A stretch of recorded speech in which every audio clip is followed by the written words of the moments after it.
ایک شخص مدینہ سے اپنی زندگی کے تمام امور وابستہ رکھتا تھا، لیکن رہائشی مکہ کا تھا۔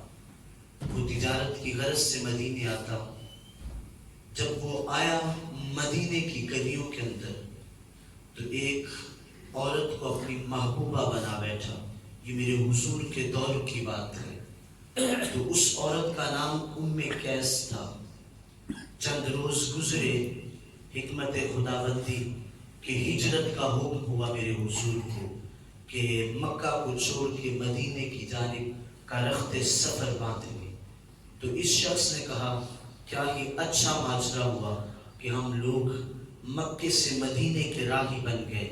جب یہ مدینے آیا تو اس عورت کا پہلے بھی تقاضا تھا کہ مکہ چھوڑ کے آ جا۔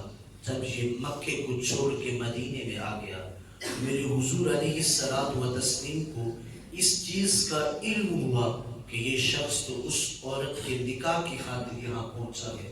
اس نے آتے ہی وہاں اس عورت سے نکاح کیا۔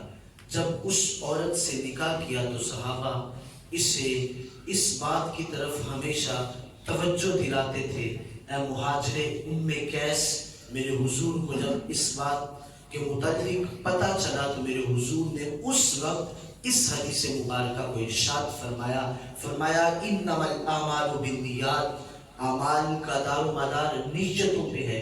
اگر کسی شخص کی نیت کسی عورت سے نکاح کی خاطر ہے تو اسے آخرت میں کچھ حصہ نہیں ملے گا۔ اس نے ہجرت کی ہے تو عورت کی خاطر کی، اسے عورت مل گئی، آخرت میں ہجرت سے اسے کوئی حصہ نہیں دیا جائے گا۔